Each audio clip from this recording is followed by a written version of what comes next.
2010 চনৰ 20 মাৰ্চৰ দিনটোতে উদযাপন কৰি অহা হৈছে বিশ্ব ঘনচিৰিকা দিৱস। সকলোৰে চিনাকি এই চৰাইবিধৰ সুৰক্ষাৰ প্ৰতি সজাগতাৰ উদ্দেশ্যে প্ৰত্যেক বছৰে 20 মাৰ্চৰ দিনটোত পালন কৰা হয় বিশ্ব ঘৰচিৰিকা দিৱস। সেই উপলক্ষে বিশ্বৰ বিভিন্ন ঠাইত প্ৰকৃতিপ্ৰেমী সংগঠনসমূহে হাতত লৈ বিভিন্ন কাৰ্যসূচী। ব্যতিক্ৰম নহয় শিৱসাগৰো। বুধবাৰে শিৱসাগৰ ফুলেশ্বৰী উচ্চতৰ মাধ্যমিক বালিকা বিদ্যালয়ৰ সহযোগত নাৰ্চাৰ্ছ বেকনৰ ৰংপুৰ আঞ্চলিকে উদযাপন কৰে বিশ্ব ঘৰচিৰিকা দিৱস। অনুষ্ঠানত ঘৰচিৰিকা সংৰক্ষণ, ঘৰচিৰিকা বাহ সজাৰ প্ৰণালী আদি প্ৰদৰ্শন কৰাৰ উপৰি গছপুলি ৰোপণ কৰা হয়। উল্লেখ্য যে বিশ্বত দেখা পোৱা বহু প্ৰজাতিৰ ঘৰচিৰিকাৰ ভিতৰত ভাৰতত মুঠতে 5বিধ ঘৰচিৰিকাৰ প্ৰজাতিহে আছে। অৱশ্যে অসমত ইয়াৰে 3বিধ প্ৰজাতিহে দেখা পোৱা যায়। ঘৰচিৰিকাৰ সংখ্যা হ্ৰাস পোৱাৰ মূল কাৰণ হ'ল মানুহৰ জীৱনধাৰাৰ দ্ৰুত পৰিৱৰ্তনৰ ফলত ঘৰচিৰিকাৰ থকা ঠাইৰ অভাৱ আৰু খাদ্যৰ অভাৱ।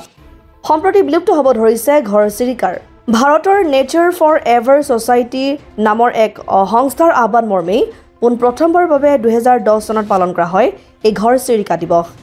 এই দিৱস উদযাপনেৰে নেচাৰ্ছ বেকনে ঘৰচিৰিকা সংৰক্ষণ সুৰক্ষাৰ বাবে সজাগতাৰ প্ৰয়াস কৰে।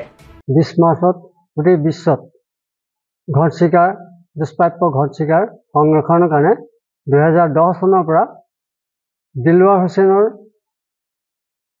তেখেতৰ এই চৰাইটোৰ প্ৰতি গুৰুত্ব বুজি গোটেই বিশ্বতেই এই 20 মাৰ্চটোক বিশ্ব ঘৰচিৰিকা দিৱস হিচাপে পালন কৰি আহিছে। তো আজি শিৱসাগৰত ফুলেশ্বৰী উচ্চতৰ মাধ্যমিক বালিকা বিদ্যালয়তো আমি এই দিৱসটো পালন কৰিছোঁ।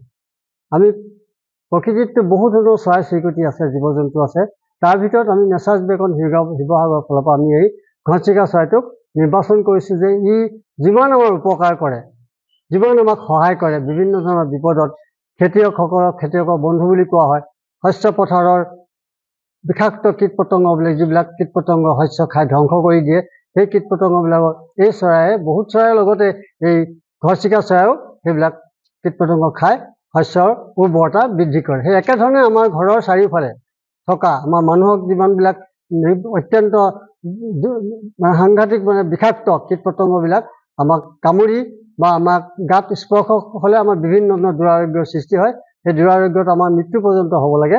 সেই তেনেকুৱা বিষাক্ত কীট পতংগবিলাক সিহঁতে খাই আমাক পৰিৱেশ প্ৰদূষণমুক্ত কৰি ৰাখে।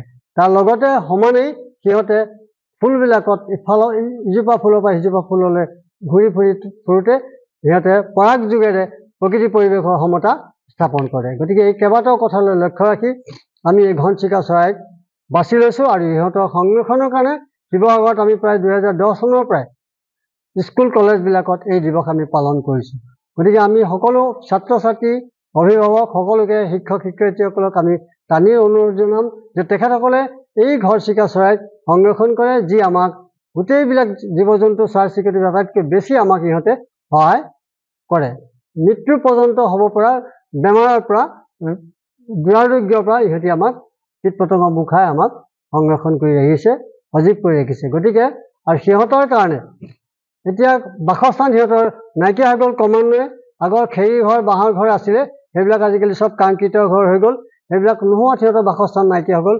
খোৱা বোৱা আহাৰৰ বহুত কমি গ'ল। সেইকাৰণে আমি এবিধ কাঠৰ আৰু প্লাষ্টিকৰ বিভিন্ন আমি বাঁহ তৈয়াৰ কৰিছোঁ। সেই বাঁহৰ পৰা সিহঁতে অতি সহজেই সৰু সূক্ষ্ম এটা বিন্ধা আছে, সিহঁতি সোমাই পেলাই বাস কৰিব পাৰে, সিহঁতি পৰিয়াল বঢ়াব পাৰে, কণী পাৰি বাঁহ সাজিব পাৰে। সেইটো কাৰণে আমি কিছুমান বাঁহৰ সৃষ্টি কৰিছোঁ, বনাইছোঁ আৰু আমি নিজে তৈয়াৰ কৰি ৰাখিছোঁ। যিসকলে প্ৰকৃতিপ্ৰেমী চৰাই চিৰিকটিক ভাল পোৱা তেখেতসকলে সিহঁতক সংৰক্ষণ কৰি ৰাখিব বিচাৰে, তেওঁ আমাৰ লগত যোগাযোগ কৰিলে আমি তেনেকৈ তেওঁলোকক এই ধৰণৰ বাঁহ আমি বিনামূলীয়াকৈ দিবলৈ আমি প্ৰস্তুত আছোঁ। গতিকে আমাৰ লগত খালি তেওঁলোকে যোগাযোগ কৰিব। শিৱসাগৰৰ পৰা চৈয়দ মুস্তাকুৰ ৰহমানৰ ৰিপৰ্ট, অসম আদিত্য।